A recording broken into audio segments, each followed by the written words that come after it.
y la meditación de alguna manera viene a solucionar o a paliar en cierta medida pues ese mundo estresante en el que vivimos y a facilitarnos herramientas a través de la meditación que nos hagan rebajar ese nivel de estrés, porque son metodologías que de hecho ya se están aplicando ya no solo tanto a nivel personal, sino incluso también en muchas empresas, ¿no? La meditación es algo que el ser humano practica hace miles de años, no es algo novedoso. Sí es novedosa su aplicación científica, pero bueno, más o menos esto tiene más de 5.000 años de antigüedad. La meditación documentado prácticamente aparece ya por el 1500 antes de nuestra era a través de la tradición Vedanta, y luego ya 600, entre el 600 y el 500 antes de nuestra era ya aparece también citado en la meditación taoísta en China y en la meditación budista en la India. También aparece como concepto y como trasfondo del crecimiento espiritual la propia meditación en una obra muy conocida que es la Bhagavad Gita, que forma parte de una obra épica que es el Mahabharata, que si no recuerdo mal era el libro sexto. Y luego en lo que es la tradición latina, lo que es la palabra meditar o meditatum significa que sirve para reflexionar de alguna manera, ¿no? O sea que lo que nos hace es rebajar los pensamientos o transportarlos a otro punto de partida, ya no solamente el reactivo del cerebro humano, sino de alguna manera poner el foco en esa misma situación, pero desde otra perspectiva. Entonces, la meditación lo que busca no es algo ajeno a nosotros, sino que busca precisamente ese conocimiento interno que ya tenemos y descubrir ese interior profundo en base básicamente a trabajar con las ondas cerebrales, por eso hablamos de que es pura energía, ¿no? Las diferentes longitudes de ondas cerebrales que de alguna manera eso nos aportan unas mejoras en cuanto a nuestra calidad de vida y sobre todo en algunas cosas que nos pueden suceder a lo largo de nuestra trayectoria existencial. Por decirlo de alguna manera, la meditación científica aparece sobre el año 79 cuando Kabat-Zinn ya aplica, desde la Universidad de Massachusetts, aplica esto de manera científica en el estrés que trataban en uno de los hospitales que tenía muchos de los pacientes. O sea que se aplica la meditación, precisamente la meditación budista, a ese tratamiento del estrés y se hacen unos estudios científicos para para certificar de alguna manera que esa práctica meditativa conseguía una cierta mejora en ese estado de las personas que estaban estresadas, ¿no? Con esas situaciones de estrés y de ansiedad. Esto fue en el año 79, que estaba basado precisamente en unos estudios que se hicieron en monjes budistas, que se estudió precisamente esos estados meditativos y qué cambios se percibían en los cerebros de los monjes budistas. Básicamente, la meditación abarca las 5 ondas cerebrales que son alfa, la beta, la delta, la gamma y la teta, básicamente, y de alguna forma en las ondas alfa, que son las primeras en activarse, eso permite, por un lado, calmar el sistema nervioso, también reducen la presión arterial cuando se está practicando la meditación y también reducen el ritmo cardíaco. Una de las primeras enseñanzas que se aplican en la meditación precisamente es a intentar alcanzar un estado que se llama, mal llamado, vacuidad, porque la vacuidad se entiende como un vacío absoluto y sabemos perfectamente que científicamente el cerebro siempre está pensando, por lo tanto es imposible que no esté pensando en algo, aunque no sea algo excesivamente concreto, pero esa falsa vacuidad, por llamarlo de alguna manera, lo que se busca en la meditación no es vaciar del todo el cerebro, sino centrarlo en algo que se llama, yo que más conozco el taoísmo, en algo sutil, y eso sutil casi siempre suele ser la respiración, la propia respiración. Entonces, el intentar alcanzar la vacuidad se hace en base a intentar relajarnos poniendo el foco de nuestra atención en nuestra propia respiración. Eso facilita, como hemos hablado, pues a través de esas ondas alfa, pues que nos vamos a calmar, nos vamos a sentir más tranquilos, va a reducirse el ritmo cardíaco y vamos a entrar en un estado distinto al que teníamos previo precisamente a esa concentración o a ese foco en la sutil respiración, ¿no? Luego, cuando hablamos ya de las ondas beta cerebrales, esas lo que sirven es para mantener la alerta en la corteza frontal y nos ayudan a mejorar la concentración y a poner el foco en algo concreto. En este caso concreto hablamos de poner el foco en esa respiración. Lo que intentamos mediante el primer proceso de la meditación, cuando vamos a meditar, es intentar aislarnos del ruido exterior y centrarnos en la sutil respiración. Ese sería un poco el primer paso que tenemos que dar a través de la meditación, ¿no? Luego estamos hablando también que participan las ondas delta cerebrales, que las ondas delta, la función en concreto, pues tienen que ver con aumentan la empatía, la capacidad de curación del cuerpo, porque el cuerpo tiene cierta capacidad de curación, y recalco lo de cierta porque no es cierto que el cuerpo se pueda autosanar de cualquier enfermedad, pero sí que es cierto que de alguna manera sí que tiene capacidad. Por ejemplo, esto está más que demostrado científicamente, que los huesos se pueden regenerar después de una fractura, que en cierta medida el cuerpo se puede autorregenerar en ciertos procesos muy concretos. También sirven estas ondas delta para relajar la mente y para aumentar la capacidad para concentrarnos en ciertos pensamientos, ¿de acuerdo?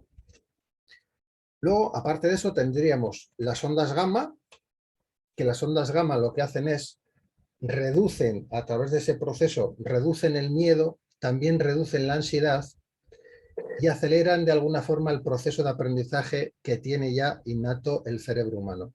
Y también sirven de alguna forma a través de su funcionamiento para eliminar ciertos, y digo solamente ciertos, síntomas que pueden estar asociados a una depresión. Luego ya, en último lugar, tendríamos las ondas teta, que básicamente son las ondas más asociadas a la intuición, que tienen también la capacidad de mejorar los estados de ánimo, la capacidad de memoria, el poder de concentración, y que curiosamente son unas ondas que predominan cuando realizamos tareas repetitivas, como pueden ser limpiar la casa, montar en bicicleta, ciertos comportamientos repetitivos. Y esto lo digo que es muy curioso porque también en algunas religiones orientales, como por ejemplo en el budismo, se hace especial hincapié a que los monjes no solamente pueden meditar o trascender esa meditación a través de la meditación sentada o en posición zazen en concreto, si son de la escuela Soto Zen, sino que también a través del quehacer de las tareas diarias, lo que se busca es que ese estado mental que se consigue a través de la meditación se pueda trascender no solamente, o mejor dicho, que pueda llevarse más allá de la meditación. Quiere decir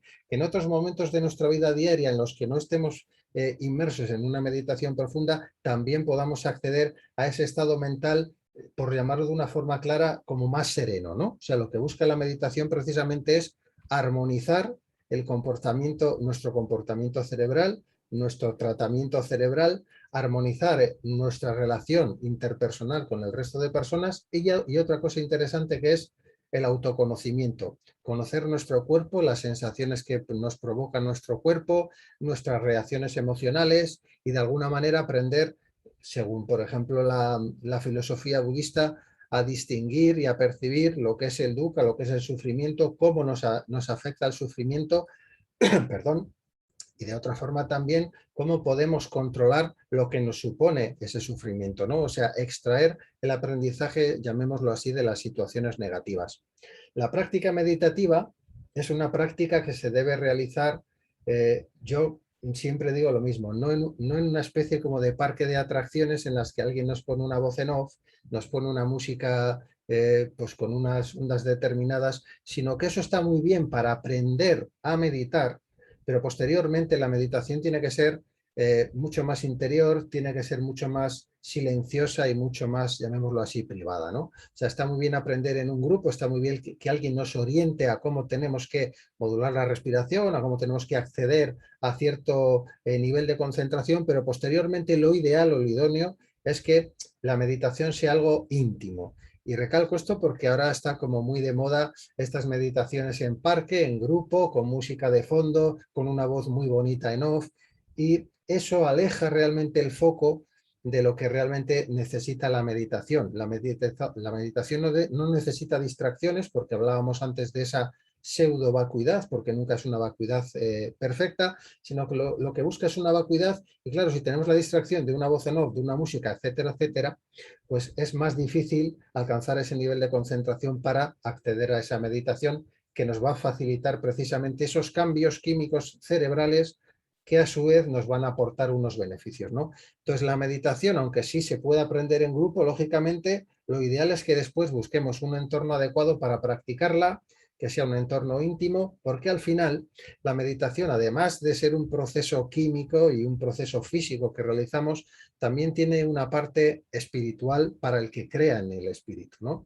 Y es una especie de diálogo interno con mi yo interior, y por otro lado es un reconocimiento, según algunas filosofías o religiones, como pueden ser el taoísmo o el budismo, de que mi yo no es un yo único y exclusivo, sino que forma parte de una unidad mucho mayor, y de alguna forma lo que busca la meditación es precisamente autodescubrirme a mí mismo, para desde ese descubrimiento humilde interrelacionarme con el resto de las personas desde un punto de vista mucho más sereno, mucho más empático y mucho más humano o cercano, ¿no? O sea, este sería un poco a grandes rasgos el resumen, como si fuera un telegrama, de lo que puede aportar la meditación. Hay diferentes corrientes meditativas y filosóficas sobre la meditación, pero básicamente lo que sí quería dejar claro es que es muy importante discernir y separar lo que es la meditación verdadera de lo que es la meditación que llamo yo circense, ¿no? O sea, la meditación es un proceso que, si se practica de forma continuada, se refleja en unos cambios físicos y en unos beneficios para nuestro cuerpo y nuestra salud, tanto física, yo diría, que emocional, pero tiene que ser una práctica continuada y tiene que ser una práctica seria, y si hay un asesoramiento, que sea un asesoramiento también riguroso, ¿no?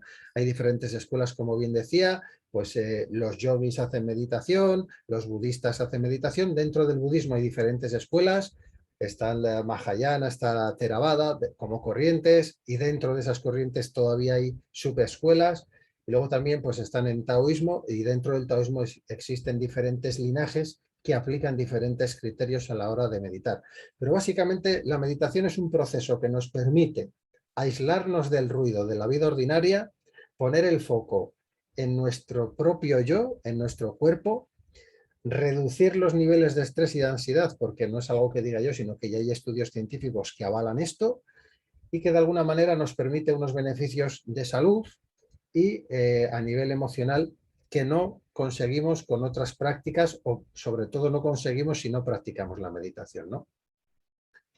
Entonces, yo creo que mi resumen, porque a mí lo que más me gusta es entrar después en debate y en comentarios, yo creo que he intentado hacer un resumen muy limitado, pero a la vez suficientemente amplio, para dejar claro qué puede ser la meditación y qué no puede ser la meditación, qué puede ser una meditación guiada, que es una parte interesante del aprendizaje a la hora de meditar, y qué es lo que después debe ser la meditación, ¿no? Porque dependiendo de las diferentes corrientes, se habla de cosas que conceptualmente para la ciencia moderna pueden no ajustarse mucho a la realidad. Por ejemplo, el tema de las energías, ¿no? En el hinduismo se habla del prana, en el taoísmo se habla de la energía chi, en Japón se habla de la energía como ki, se les trata así. Y luego, claro, esas energías funcionan, si es que existen, vamos a ponerlo ahí entre comillas, a través de ciertos canales. Unos hablan de chakras, otros hablan de meridianos, y se conserva incluso en ciertos puntos concretos. Pero en definitiva, lo que sí que es cierto es que existen unas ondas cerebrales que sí que se han podido medir, que la meditación trasciende, influye en esas ondas cerebrales, y que por ende también influye en nuestras emociones y nuestro bienestar físico. Entonces yo me quedo con esa parte, que es la que me parece que es innegable, y cuando invito a la gente a hacer meditación, prácticamente lo que le invito a hacer meditación es con alguien que sea suficientemente serio para aportarle el conocimiento que tiene que ver sobre todo con el proceso de la respiración y con el proceso de alcanzar ese estado de, llamémoslo, vacuidad, aunque no se ajusta a la veracidad, porque vacuidad es vacío y nunca hay un vacío cerebral, porque el cerebro continuamente está activo y está pensando, pero desde esa pseudo vacuidad de la sutileza de la respiración, pues conseguir una mejora física que luego también se puede complementar, por ejemplo, pues a través de la filosofía taoísta, con ejercicios como pueden ser el Qigong o como puede ser la gimnasia del Tai Chi Chuan, etcétera, etcétera.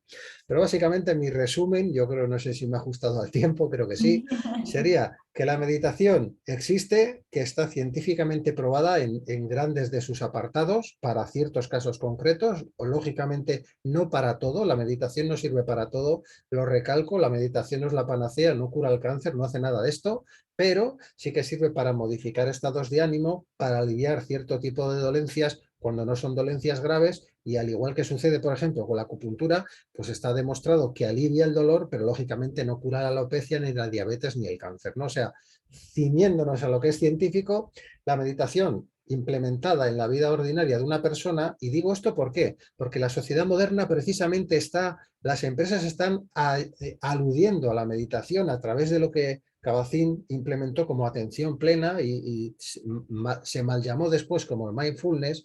¿Qué sucede? Que claro, en una sociedad que tiene un nivel de estrés muy elevado, las empresas son las primeras interesadas en que sus trabajadores rebajen el nivel de estrés para que sigan manteniendo el nivel de productividad, ¿no? O sea que de alguna manera, si el mindfulness se está desarrollando es porque egoístamente al mundo de la dirección de empresas le interesa que la productividad se mantenga o que incluso se incremente. Entonces, de alguna forma, el mindfulness está egoístamente potenciado en algunos ámbitos empresariales precisamente porque tiene estos resultados, ¿no? De rebajar los niveles de estrés. Yo creo que eso está bien, me parece egoísta, aunque lo respeto, pero sí que creo que además, si la práctica meditativa es profunda y se hace de una manera seria y responsable, nos permite conocer mucho de nosotros mismos que nos pasa desapercibido en el mundo moderno con esta velocidad a la que vivimos, ¿no? Entonces, como digo yo, el echar el freno de mano en este vehículo de la vida y tomarnos nuestro tiempo para respirar más despacio, para aislarnos del ruido exterior y para concentrarnos en nosotros mismos, nos va a permitir desde ese autoconocimiento relacionarnos con el resto del mundo de una forma mucho más honesta y yo diría que mucho más humanista, ¿no? De hecho, en el taoísmo se aboga, y esto sí que quería recalcarlo, que no me parece nada bien este egoísmo que se aplica en la espiritualidad actual, ¿no? Que parece que el movimiento espiritual lo que busca es mejorarme a mí mismo a través de la meditación o de otras técnicas, ser yo más feliz y luego a partir de ahí olvidarme del resto del mundo. Cuando, por ejemplo, en la filosofía, una de las dos que yo estudio, que es el taoísmo junto con el budismo, lo que se dice en el taoísmo es que tú tienes que primero hacer un trabajo interior para conocerte a ti mismo, pero no para quedarte esa felicidad, sino para desde esa madurez emocional y mental darte a los demás para que las relaciones con los otros sean mucho más productivas, porque de hecho además en el taoísmo se habla que no existe un otros y un yo, ¿no? O sea, los demás y yo, sino que en realidad existe una unidad. Y eso desde la meditación, desde la humildad meditativa, se consigue claramente, pero la meditación también tiene mucho que ver con lo que antiguamente y en todas las religiones y en todas las corrientes filosóficas tiene que ver con este viaje místico, ¿no? Ese viaje místico casi siempre se hacía a través de una introspección y esa introspección era casi siempre 100% meditativa y curiosamente tenía otro ingrediente que era el de la renuncia. Ahí tenéis los casos más ejemplares de todas las religiones. San Francisco de Asís renunció a una familia rica, Siddhartha Gautama renunció siendo príncipe a una familia real. Entonces, cuando alguien quiere ser, llamémoslo así, mejor persona, primero tiene que fomentar el autoconocimiento, después tiene que ser humilde y en algunos casos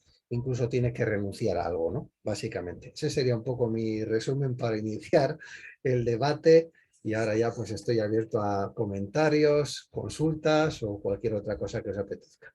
José Ángel, muchísimas gracias. Has hecho un excelente abordaje de la ciencia de la meditación, diría yo, de esa manera, si me permite llamarlo así.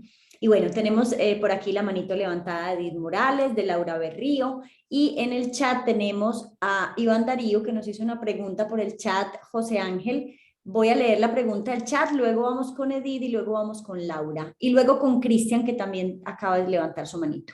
Bueno, te están felicitando en el chat, te están diciendo que grandes aportes, que muchísimas gracias.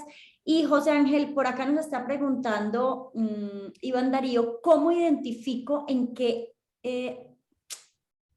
onda cerebral estoy? ¿Estoy en beta, estoy en alta? Bueno, pues científicamente hablando, para eso hay que colocarse unos electrodos y tienes que tener una medición científica al efecto para saber en qué onda estás en ese momento puntual, ¿no? Yo lo que sí he dicho es las diferentes ondas cerebrales qué es lo que suelen provocar o qué es lo que suelen potenciar. En base a eso, yo si queréis lo puedo repetir, pero en base a eso te puedes hacer una idea, y digo una idea porque no va a ser una idea científica, porque para eso yo siempre abogo porque la ciencia está, o la ciencia actual, ¿no? Está por encima de todo hasta que se demuestre que hay que cambiar algo, que también es cierto que la ciencia está para ser refutada.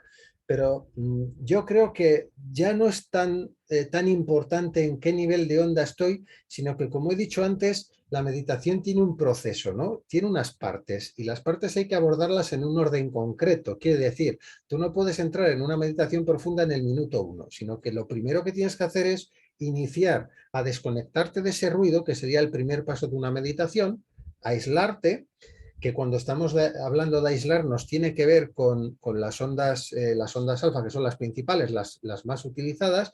Entonces, de alguna manera, el aislarte del ruido te va a aportar eso. Después tenemos que pasar, después de aislarnos de ese ruido, a ese ejercicio, ese proceso, tenemos que poner el foco de la atención en algo que es muy bonita la palabra en taoísmo, que se llama en algo sutil. Y no hay nada más sutil que nuestra propia respiración, porque es algo que conocemos, ¿no? Que conocemos muy bien o que también desconocemos muy bien. Entonces, lo que se te invita es a poner ese foco, esa atención en esa respiración. Ahí cambiaríamos lógicamente de onda y al final es un proceso que es un proceso en escala, ¿no? A medida que voy avanzando en ese paso de meditación, voy trascendiendo en ese proceso meditativo. Aquellos beneficios y aquellas ondas que voy a trabajar van a ser diferentes, pero ojo, todas son necesarias. Quiere decir, tengo que pasar por todas para llegar al último proceso, ¿no? Esto es como cuando hablamos de la pirámide de necesidades de Maslow, pues lógicamente tiene una base, pero claro, hay una cúspide. Todos queremos llegar a la cúspide, pero lógicamente si no cumplimos el paso previo, que es el de cubrir las necesidades básicas, es imposible que queramos llegar más lejos. La meditación requiere eso. La meditación es un proceso que requiere práctica. Mi maestro taoísta, cuando le hago preguntas sobre taoísmo, siempre me da la misma respuesta. Me dice, practicar, practicar, practicar. Me lo repite 3 veces, ¿no? O sea, que me dice que el único secreto no existe y el único secreto es precisamente repetirlo. Repetirlo. Así Y la, es. y la meditación es un proceso que además altera de alguna manera también, nos altera físicamente, provoca cambios físicos y hay ciertos cambios físicos que vamos a notar mediante el proceso meditativo. Y es curioso porque también uno de mis maestros me decía que hay gente que ahora está tan metida en esta espiritualidad que llega a inventarse los síntomas que experimenta a través de la meditación y no se ajustan a lo que la ciencia, ya no él, mi maestro, sino que a lo que la ciencia dice que sucede en el proceso meditativo, ¿no? Entonces sí que es cierto que vamos a notar ligeros cambios o sensaciones físicas, pero que son normales, no hay que abandonar un proceso de meditación por eso, y lógicamente, pues a medida que vamos avanzando y vamos prolongando el tiempo de meditación, pues esos cambios los vamos a notar de una forma mucho más notable, ¿no? Van a ser más evidentes. Entonces es lógico, por ejemplo, que después de tener 30 minutos de meditación tengamos que desentumecer los músculos porque estamos de alguna manera adormecidos, etcétera, etcétera, pero son cosas normales, eso no es ni magia ni algo raro, es pura ciencia. Lo que pasa es que hace 3.000 años o 5.000 no se podía explicar científicamente y a día de hoy se puede explicar e incluso se puede medir, ¿no? Entonces yo lo que invito es que es un proceso que ayuda mucho al crecimiento personal, que encima aporta la ventaja de reducir los niveles de estrés y con una práctica continuada, incluso diría yo que puede llegar a cambiar tanto la percepción del mundo de una persona, porque somos capaces a través de la meditación de ver los problemas desde otra perspectiva y verlos posiblemente mucho más pequeños de lo que los veríamos si no practicamos meditación, ¿no? Yo creo que es algo por un lado científico y por otro lado también que tiene que ver con la mentalización o la nueva forma o el nuevo paradigma en el que podemos ver el mundo con el que nos interrelacionamos. Gracias, José Ángel. Bueno, vamos a darle la palabra a Edith, luego Laura, luego Cristian. Vamos a buscar hacer las intervenciones cortas porque recuerden que somos muy estrictos con el tiempo. Entonces, Edith, activa tu micrófono, ahí te mandé la solicitud. ¿Ya? Sí, acabo de ver una pregunta que pone: buenas tardes, mi nombre es Angélica. Hace unos días vi una especie de debate entre 2 personas. Una decía que la meditación iba por el lado del autoconocimiento y de reflexionar pensamientos, y la otra persona decía que era un proceso de silencio y de dejar de pensar. ¿Usted qué piensa? Pues te diría que en parte las dos personas tienen razón, porque por un lado, antes de llegar a una meditación profunda vamos a tener pensamientos que en muchos casos no los vamos a controlar. Imaginaros que estamos meditando en nuestra vivienda y el vecino se pone a barrenar con un taladro, a hacer un agujero en la pared. Pues lógicamente nuestro pensamiento automáticamente va a ir a ese ruido. Entonces, por un lado sí que durante ese proceso inicial de la meditación vamos a tener unos pensamientos, pero sí que tiene que ver, como bien decía esa primera persona del debate, con el autoconocimiento. ¿Por qué? Porque en primer lugar vamos incluso, diría yo, que aprender a respirar de una manera más adecuada, cosa que no hacemos normalmente, ¿no? Porque, por ejemplo, muchos procesos de ansiedad, cuando la gente entra en un estado de, por ejemplo, en un ataque de pánico, lo primero que se le refiere a la persona es a que respire de la manera adecuada, porque en ese estado de pánico su cerebro se ha desenchufado de la manera lógica y le está haciendo respirar de una manera forzada que no le ayuda en nada, ¿no? Que encima genera que se genere un bucle en ese estado de pánico. Entonces, eso es cierto, pero por otro lado, también tiene que ver con un proceso de silencio. Yo sí que creo que es importante que la meditación, para ser trascendental, tiene que ser en silencio, introspectiva. Esto es fundamental. Yo no creo en estos sistemas de todos los días hacer una meditación guiada. Yo puedo estar de acuerdo en aprender a meditar a través de meditaciones guiadas durante un periodo de tiempo determinado, pero después la meditación tiene que ser una meditación interior, tranquila, relajada, aislada de todo y en soledad. Eso sí que lo veo así. Aunque en otras corrientes, por ejemplo, y como anécdota cuento, en la meditación Soto Zen, en la escuela budista Soto Zen de Japón, incluso hay un maestro que cuando todos los discípulos están meditando, curiosamente todos de cara a la pared, va con una vara, y esto es literal, y cuando piensa el maestro, no el discípulo, sino el maestro cree que el discípulo no está suficientemente con el foco puesto en esa vacuidad, en ese absoluto vacío que nunca es absoluto, le da un pequeño toque con la vara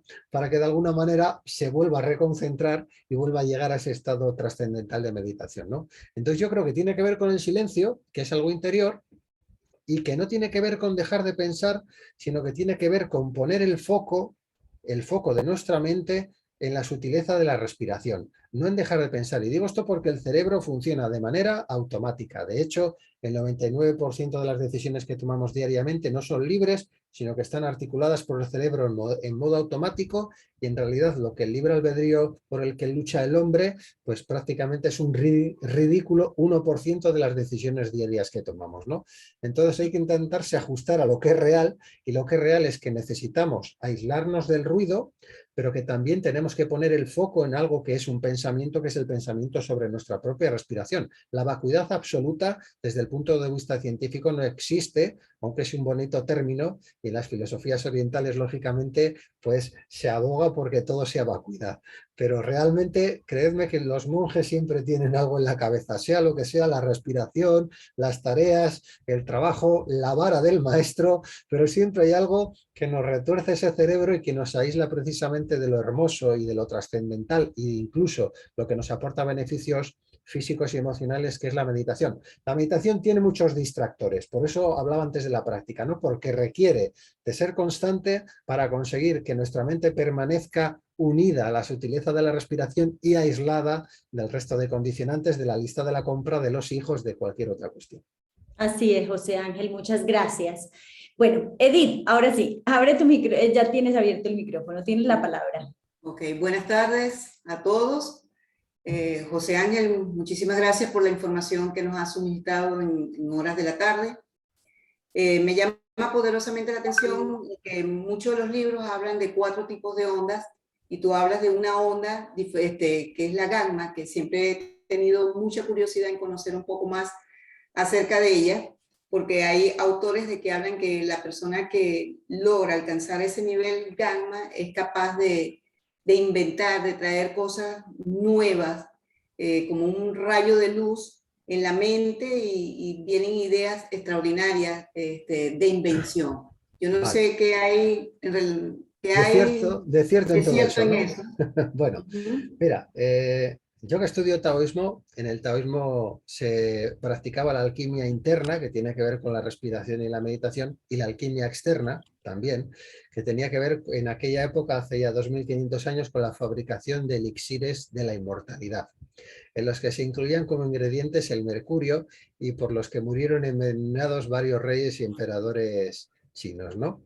Entonces, dentro de la filosofía taoísta se habla que tú puedes generar una perla de energía, en concreto dentro de tu cuerpo, moverla por los órganos, y se hablan de muchas cosas. Lo que sí que es cierto es que existen unas ondas gamma que tienen, creo que se mueven entre los 30 y los 100 hercios, ¿de acuerdo?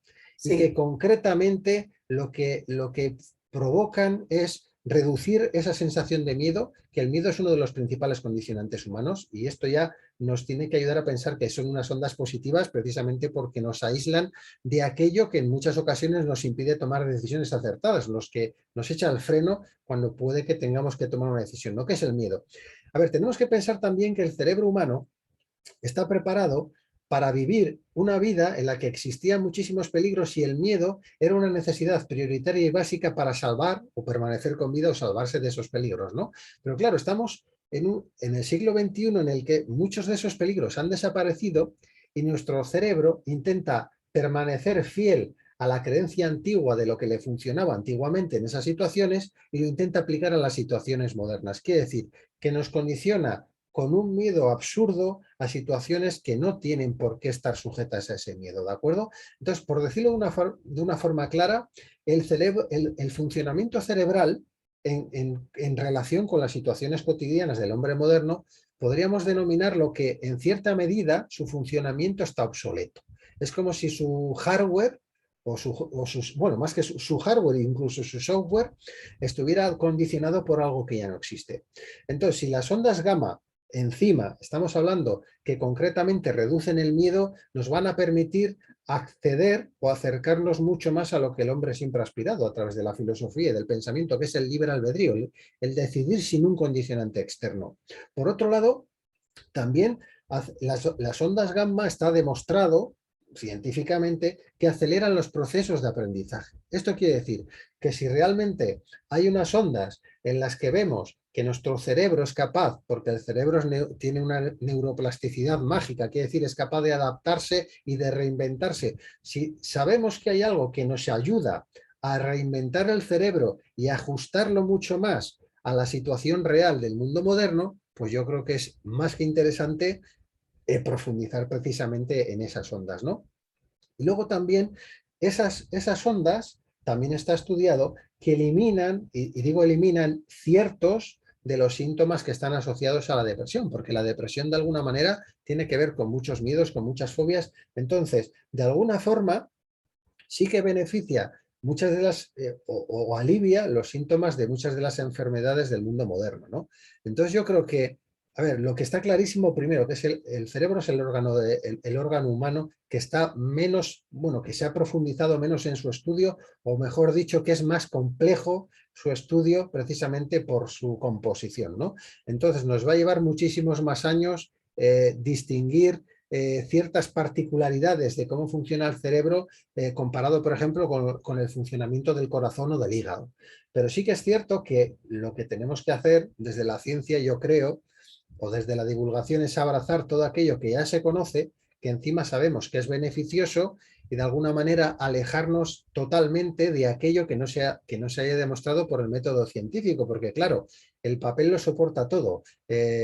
La charlatanería lo puede soportar todo. Yo he escuchado cosas muy fuertes con pseudoterapias como la biodescodificación, la bioneuromoción, como decirle a una persona con un tumor testicular que el tamaño de su tumor testicular tenía que ver con el tiempo, con los meses que hacía que había roto con su pareja anterior, ¿no? O sea, yo creo que en la vida se pueden decir casi cualquier cosa, pero hay que intentarnos ceñirnos a aquello que está demostrado que funciona, ¿no? Y la meditación a ciertos niveles funciona. Que la meditación está en progreso y en un proceso de aprendizaje continuo, que van a surgir nuevos parámetros, nuevas formas de conseguir ciertos estados meditativos que vamos a saber y aprender a medir concretamente en qué influyen precisamente esas ondas, a qué niveles y de qué manera interactúan con nuestras emociones y físicamente con nosotros, eso es innegable. Pero a día de hoy hay que intentar ceñirse a aquello que ya se conoce y olvidarnos de intentar inventar algo porque, a ver, la meditación no es algo nuevo, ¿no? Es algo que ya se llevaba practicando 5000 años y que ahora le hemos puesto, por decirlo de alguna manera, las comillas, la coma y hemos podido especificar de qué manera funciona y en qué manera se influye, ¿no? Pero era algo que ya se practicaba de manera aleatoria, de manera valiente o de manera incluso llámalo irresponsable, ¿no? Pero esto es, por ejemplo, también como el consumo de algunas sustancias por parte de los chamanes que en su día pues eran consideradas magia y a día de hoy incluso pues algunas de esas sustancias forman parte de la medicación que se receta para muchas enfermedades.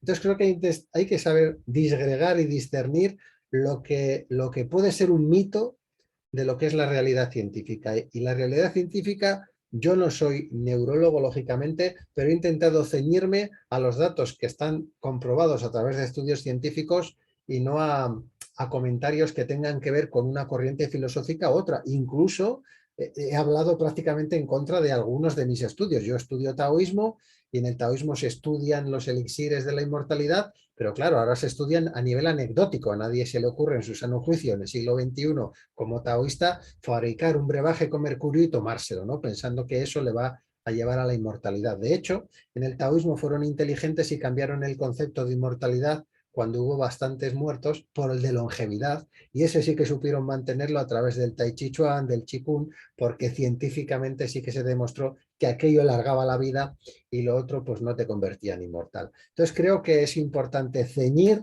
el conocimiento de la meditación a lo que ya existe, a los estudios que hay científicos, porque también estamos hablando de un tema que es un poco, es riguroso en el sentido que hay estudios científicos sobre ello, pero también se mezcla un poco con filosofías y sabiduría ancestral, ¿no? Y que de alguna manera parece que siempre hay un choque como cultural y que es algo incompatible. Cuando yo creo, y de hecho muchos monjes budistas piensan también así, que precisamente el que la ciencia apoye que la meditación que ellos hacían hace miles de años tiene un efecto real y que es pura ciencia, les beneficia como filosofía de vida, ¿no? O sea que de alguna manera lo que hace es refrendar aquello que ellos decían sin saberlo explicar porque no tenían la tecnología, pero que a día de hoy afortunadamente a través de la ciencia sí que estamos ya poniéndole coto y poniéndole nombre e incluso midiéndolo, ¿no? A nivel de estudios científicos.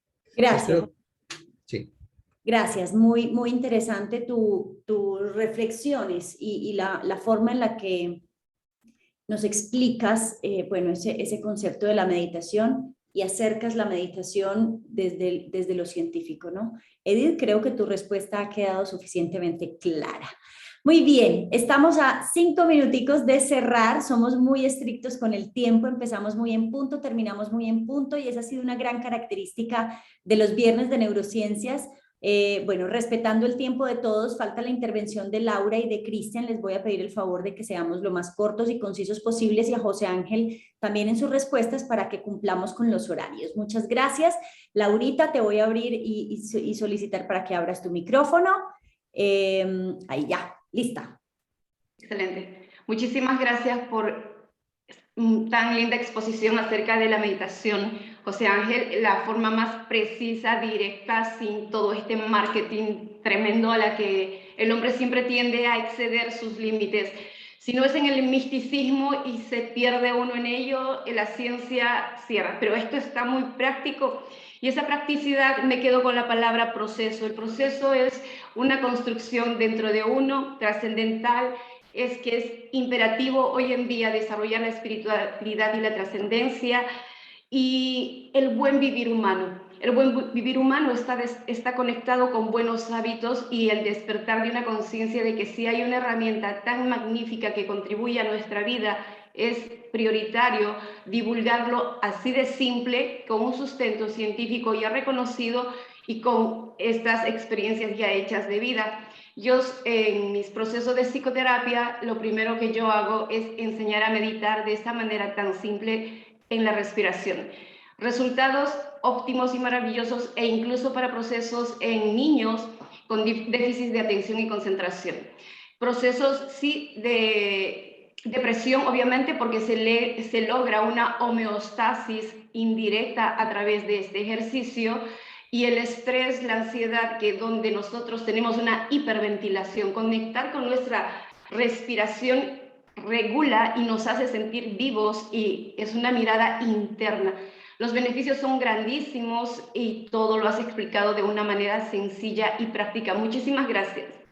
Gracias, Laurita. Yo creo que aquí es también, y qué pena, José Ángel, yo hago un llamado también a que dejemos de mercadear de una manera irresponsable, ¿cierto? Todo, y lo que decíamos antes de entrar, José Ángel, ahora entonces cogemos la neuro y le aplicamos la neuro a todo, cogemos la meditación y se la aplicamos a todo, cogemos el coaching y se lo aplicamos a todo, y tenemos que entender que cada una de las técnicas sirve para una cosa, pero no es la solución, la panacea para todo.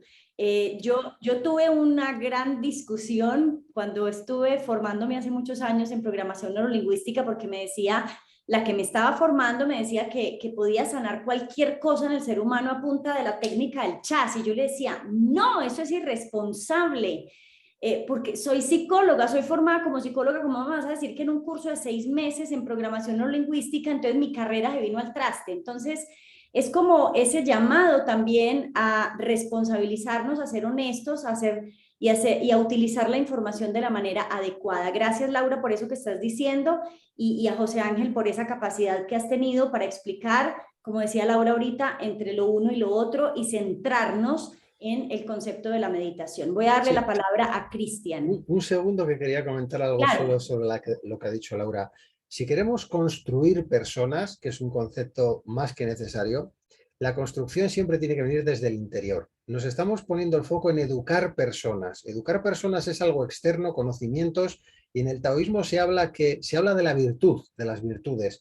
Y dice que cuando no existe virtudes, aparecen la ética y la moral. O sea que las leyes, la ética y la moral aparecen cuando no somos capaces como seres humanos precisamente de cultivar esa virtud interior. Que esa virtud interior, curiosamente, en el taoísmo, se expresa a través del ejemplo. No existe otra manera, no hay un aprendizaje, no se enseña.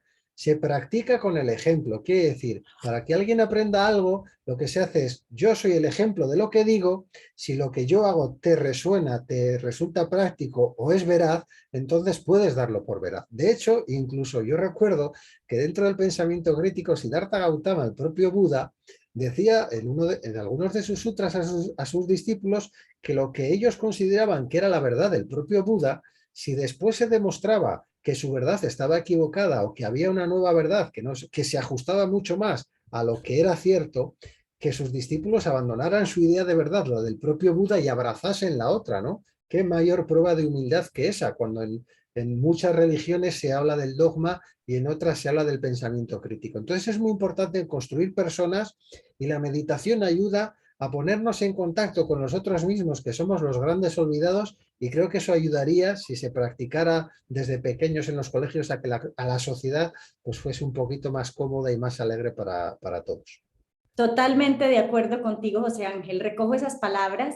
Cultivar las virtudes para enseñar con el ejemplo, y eso se llama congruencia y coherencia, que es una palabra muy cantaleteada por mí, disculpen el término paisa colombiano, en estos espacios, y bueno, siempre en mis intervenciones. Cristian, te extraño tus intervenciones.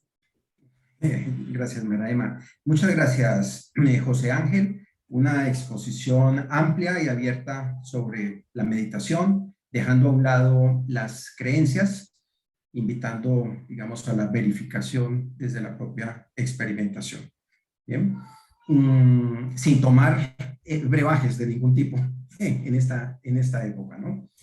Me encantó cómo has encontrado esos puntos de amor entre diferentes escuelas, ¿sí? Por allí hay una frase que hace mucho tiempo llegó a mí y siempre recuerda, y es: hombre, conócete a ti mismo y conocerás al universo y a los dioses, ¿sí? Básicamente todo empieza desde nosotros, desde allí esa comprensión. Y coincido totalmente en aprender a saber en qué momento debemos dejar la barca, ¿bien? Es decir, la barca nos sirve para ir de un lugar a otro, pero hay un momento en que debemos dejarla. Y muchas veces las personas se vuelven dependientes de la persona o de la manera en la cual pueden entrar a esos estados meditativos. Desde mi propia experiencia, lo que podría compartir es que es una experiencia personal, individual de cada uno de nosotros, como tú lo has compartido el día de hoy ampliamente, y que se puede llevar, como también lo mencionaste, a hacer unas meditaciones, digamos, activas. Muchas personas a mí, y más ahora en época de pandemia, me dicen que por qué a mí me gusta lavar platos, ¿sí? Cuando hay una reunión y hay varias personas, todo el mundo le da la espalda en esos compartires a lavar los platos, y yo siempre me ofrezco, digo yo, venga para acá. Y ese motivo, se me apagó la cámara, es porque cuando yo estoy lavando platos, aprovecho ese espacio para meditar, ¿sí? Es decir, para conectar y estar conmigo mismo. Hay una historia muy bonita, y cierro aquí con el tiempo, que muy seguramente muchos de ustedes la conocen, y es de un discípulo que se acerca donde su maestro y le pregunta, maestro, ¿puedo fumar mientras medito? Y el maestro le dice, no, no puedes. Y él se va, acatando pues esa directriz de su maestro. Pero al día siguiente, ese discípulo, caminando por los jardines, encuentra a otro hermano discípulo que está fumando. Y entonces le dice, hey, tú no puedes fumar. Hey. Y el otro le dice, no puedes fumar. ¿Por qué? El maestro dice que no se puede fumar. Dice, pero el maestro me dijo que podía fumar. Y entonces él vuelve donde su maestro y le pregunta, maestro, ¿cómo me dices a mí que no puedo fumar? Y encuentro allá a un compañero, a un hermano discípulo que lo está haciendo. Y entonces el maestro le dice, tú me preguntaste si podías fumar mientras meditabas. Tu compañero me preguntó si podía meditar mientras fumaba. La pequeña diferencia. Entonces, yo no fumo, ¿no? Ni invito a fumar, pero son anécdotas muy bonitas. Un abrazo y mil gracias. Mediten, practiquen, experimenten, y ahí solamente hay beneficios para recibir. Fuerte abrazo. Gracias, Cristian. Bueno, hay que seguir haciendo las preguntas correctas porque de ella depende la calidad de nuestra vida, como dice nuestra CEO Ángela Coller. Pedro Amador, tienes toda la razón. Hay personas, yo no voy a hablar de quiénes, que sí utilizan la vacuna en su cerebro. Por allá nos dijo que sí hay personas que logran vaciar completamente el cerebro. Yo no voy a decir quiénes porque estamos al aire. Eso lo dijo usted, Pedro Amador. Yo quería decir también algo interesante sobre las preguntas, porque hemos hecho hoy bastantes preguntas, y es que el hombre tiene un complejo de buscar siempre respuestas, ¿no? Y en el taoísmo se dice que la esencia del Tao, del camino, de ese sendero, de ese viaje, no es tanto encontrar las respuestas, sino conseguir hacernos las preguntas adecuadas. Yo creo que la clave no está tanto en encontrar respuestas, no está en una meta, no está en un objetivo. El objetivo de la vida no es llegar a un lugar determinado. El objetivo de la vida es vivir la vida, apreciarla, disfrutarla, respirarla, ¿no? Y esa es la parte que, con todas estas preocupaciones diarias que nos autoimponemos nosotros mismos, con ese autosabotaje que nos hacemos, querer alcanzar una meta, querer alcanzar un puesto, querer ganar un premio, se nos olvida que lo trascendental de todo esto está en el camino, en ese viaje, que es lo que nos construye, nos hace crecer, y no en la meta, ¿no? Porque yo estoy convencidísimo que, aunque solamente ganan medallas 3 participantes en las Olimpiadas en cada prueba, todos los que participan en la prueba o en la final, todos tienen su proceso de aprendizaje y todos sacan algo en claro, ¿no? O sea que en realidad todos crecen, no solamente los que ganan la medalla. Así es, totalmente.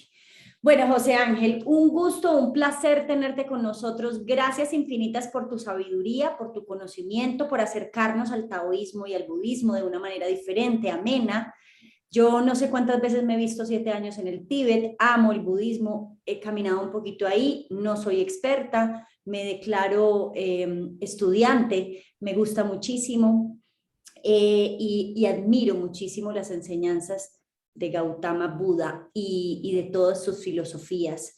Gracias por estar acá, por compartir tu sabiduría con nosotros. A todos los que se conectaron con nosotros en sala, gracias por regalarnos su tiempo. Y a quienes se conectaron por nosotros con Facebook y nos van a ver en diferido, recordemos replicar esta información para que nuestras redes sociales se llenen de contenido de real valor, como responsabilidad con nuestros jóvenes en el mundo. Los amo con todo mi corazón, muchas gracias. Les saluda María Emma Martínez, directora académica de Happynar. Doctora Kohler, no puede faltar usted. Aquí estamos, María Emma, encantada de escuchar a José Ángel, porque esto sí que es nuevo para mí, José Ángel. Yo vengo del mundo corporativo, donde estos temas de alguna manera no ocupaban un lugar muy representativo, pero escucharte a ti me devuelve la esperanza también en que sí es posible hablar de estos temas de una manera rigurosa, sin que se vendan aquellas falsas expectativas, simplemente por querer abordar un mercado. Yo me quiero quedar, hay varias frases que recuperé de ti, José Ángel, pero me quedo con esta que lo dice el libro El Poder de la Hora, y es que los problemas no van a desaparecer con la meditación, aquello que llamamos problema no va a desaparecer, pero efectivamente sí les damos otra dimensión, a eso que nosotros llamamos problema, a eso que nosotros vemos desde la realidad, quizás le damos un cambio cuando aprendemos este arte y esta ciencia, como bien lo expresó María Emma, de la meditación. Así que gracias, José Ángel, y definitivamente esa frase tan hermosa de la sutileza de la respiración. Qué hermoso conectar con la respiración, qué lindo es esto, y es parte también de lo que hemos venido trabajando con este equipo desde el viernes de neurociencia.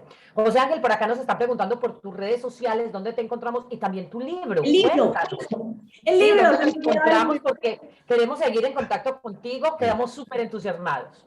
Tengo varios libros. Uno se titula El pequeño saltamontes, emprender es un salto al vacío, que es de una propia experiencia personal, porque yo acabé en un comedor social después de emprender una empresa y acabé viviendo en un coche y en un comedor de Cáritas. Otro es un cuento ilustrado que pretende prevenir la alienación parental en padres y madres divorciados para que los niños no sean usados como monedas de cambio, que se titula Todo lo que te cuenten, en alusión precisamente a la manipulación que sufren los niños. Luego tengo otro que tengo aquí detrás, el flyer, el roll-up, que se titula Cuentos budistas, la leyenda del barco Liebde, que es una historia de un barco real que existió, y luego una ficción sobre unos cuentos budistas que yo reflejo que tienen que ver con los preceptos de Buda. Y el último que he sacado hace poquito es un libro de haikus, de poesía japonesa, y que me hace ilusión contestarle a Pedro que hablaba de los políticos, ¿no? Y yo recordaría, como anécdota muy curiosa, que en la época de Confucio, el propio Confucio, para los cargos públicos, en los reinos donde él estaba funcionando como asesor, la materia de poesía se examinaba para los funcionarios, ¿no? O sea que aquel que quería ser funcionario, contable del reino, cualquier otra actividad, tenía que pasar una prueba de poesía, para que veamos un poco la diferencia de nivel de lo que hablamos antiguamente a lo que estamos hablando de ahora, de la sensibilidad que podía tener alguien a la sensibilidad que tiene ahora, ¿no? Aquí vemos personas que sirven a unos intereses egoístas o partidistas, y el gobierno, desde que los griegos lo intentaron argumentar de una forma más o menos seria, tenía que ver con depositar la confianza del pueblo en alguien que se hiciera cargo de ella, no de forma responsable, no de forma egocéntrica. Entonces el problema de la política posiblemente venga porque no se aplica el concepto real de lo que debiera ser a lo que se ha convertido.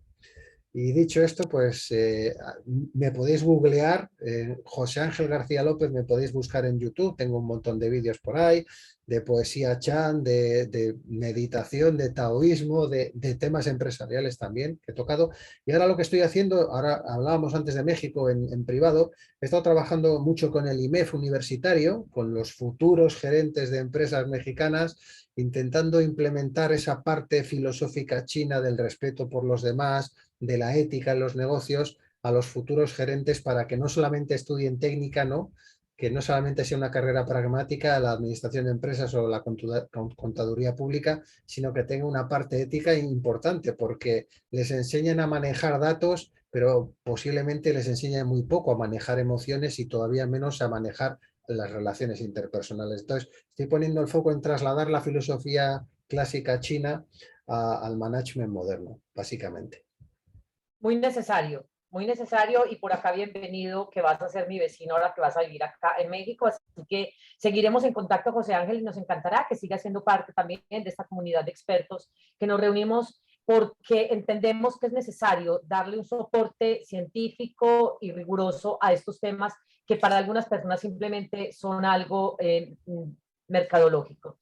En 8 días nos vamos a encontrar con nuestra amiga Herminia Fleitas, la venezolana que vive en España, nos está acompañando en este momento. Ella es médica genetista especializada en genética y nos va a hablar sobre la felicidad y la genética, porque recordemos que precisamente gran parte de esos estados de bienestar y felicidad también tienen un componente genético, y ya lo vimos y ya lo escuchamos también hace un momento de José Ángel. Así que José Ángel, también invitado dentro de 8 días, cada 8 días tenemos una cita a esta misma hora, en este mismo lugar, y aquí nos reunimos, estas personas que ya son parte de nuestra familia, así que los esperamos en 8 días. A ti, José Ángel, Dios te pague por estar, a Elvira, a Pedro, a Ignacio, a Cristian, a Monicelia, a Herminia, que te esperamos acá, a Heriberto, a Angélica, a Giselle, a Eliana, a Oscar, a María y a Paula, y a los que más que estuvieron, a otros que estuvieron acá, que ya se tuvieron que retirar. Dios les pague porque nos han dado lo más valioso que tienen, que es su tiempo. Ahora a practicar y a practicar es parte también de los aprendizajes que obtenemos de José Ángel, a quien conocí a través de Clubhouse. Ya les contaba, miren lo maravilloso que es también esta red profesional que nos permite unirnos, pero por supuesto, ya lo hablábamos José Ángel contigo, hay que tamizar también mucha información que se está generando, no solo en esta red social, sino en muchas otras, y tratar de conectar con las personas que realmente van por el camino nuestro, como es el caso de José Ángel García, a quien les invito para que lo busquen en Google o a través también de su cuenta de YouTube, para que lo sigamos y para que sigamos aprendiendo de este hombre tan sabio. El miércoles 1 de septiembre empezamos, José Ángel, nuestro club Happiness en Clubhouse. Ya nos vamos a independizar, vamos a tener allí nuestro club y estamos preparando una programación maravillosa. Muchos de ustedes ya hacen parte de esa programación que vamos a tener en Happiness, así que también a ti, José Ángel, y a todos invitados para que nos acompañen en nuestras salas en Clubhouse. Y bueno, sin más, decirles que aquí son 60 minutos de transmisión. Muchísimas gracias y nos vemos el próximo viernes. Que tengan todos un muy buen fin de semana. Gracias, chao. Saludos. Recordemos también que todo septiembre viene el tema del perdón y los eventos del perdón, que no se los pueden perder. Tenemos muchos eventos sobre el tema del perdón, porque ese va a ser nuestro tema central para el mes de septiembre, desde Happiness y desde mi marca personal. Entonces, súper invitados a conectarse con todos ellos. Un abrazo fuerte y feliz fin de semana. Chao, chao. Ya les daremos todos los detalles de ese gran evento que vamos a tener, que María me ha venido preparando con toda la rigurosidad. El perdón. Ese es el regalo más grande que nos podemos dar. Así que todos también muy atentos a esto. Muchas gracias y nos vemos la próxima semana. Chao. Chao.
ella estaba ahí, se quedó en la reunión. Por eso hay que cerrarla.